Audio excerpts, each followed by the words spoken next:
A powerful earthquake struck off the coast of eastern Indonesia early Thursday, leaving at least one person dead, toppling buildings, and triggering a small tsunami.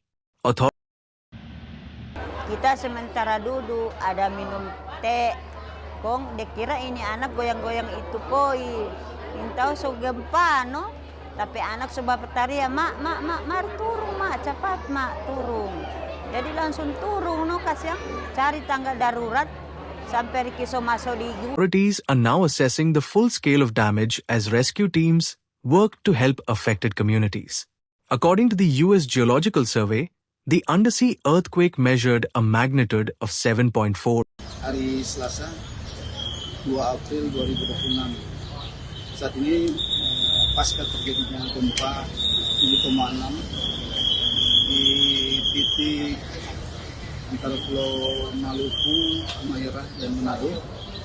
Sekarang ini di beberapa titik di kota Manado ada beberapa bangunan yang runtuh, di gedung KONI, beberapa gedung KONI yang runtuh, dan saat ini ada beberapa korban. Salah satu korban atas nama Desi Leha, umur 70 tahun, meninggal akibat tertimpa runtuhan gedung. And struck at a shallow depth of 35 kilometers in the northern Molucca Sea. The epicenter was located between the islands of Sulawesi and Maluku. Di pesisir pantai, di daerah Bitung dan di daerah Mitra juga ada masyarakat sudah melakukan evakuasi mandiri terkait dengan informasi adanya potensi tsunami. Demikian yang dapat kami lakukan dari Kota Manado, Sulawesi Utara, Kantor Pencarian dan Pertolongan Basarnas. Sending strong tremors through cities including Manado, Bitung, and Ternate. The shaking lasted between 10 to 20 seconds in some areas, causing panic among residents. In Manado, North Sulawesi, a 70-year-old woman tragically died when a building collapsed.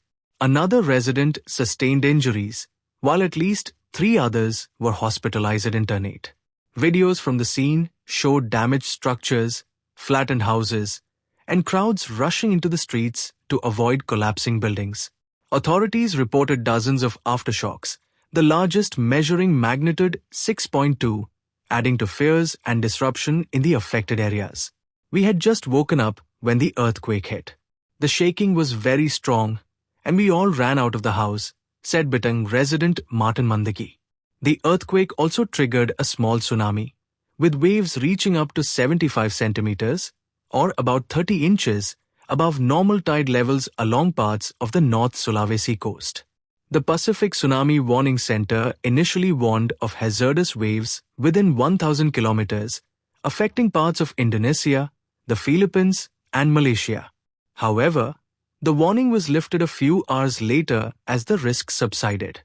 Local disaster management teams are continuing inspections across Manado, Bitung, Ternate, and surrounding remote villages to assess damage and check for additional casualties. Officials have urged residents to remain cautious and be ready for potential evacuation if needed. Indonesia lies along the Pacific Ring of Fire, a seismically active region where tectonic plates collide. The country frequently experiences earthquakes and volcanic eruptions. This latest tremor is a reminder of the ongoing risks in the region. Historically, Indonesia has faced devastating earthquakes and tsunamis. In 2004, a magnitude 9.1 earthquake struck Aceh province, triggering a massive tsunami that killed over 170,000 people.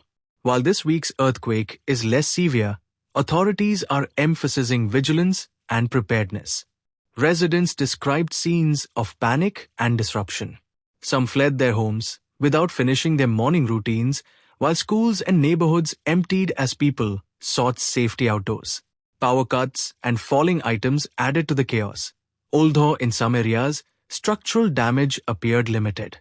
Indonesia's disaster management and rescue agencies continue to work tirelessly, coordinating inspections, reporting casualties, and providing assistance.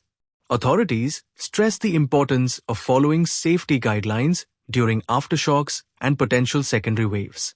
The full extent of the earthquake's impact is still being evaluated, but officials are urging calm and caution as recovery and assessment operations continue. We will continue to follow this story and bring you updates on the situation in Indonesia.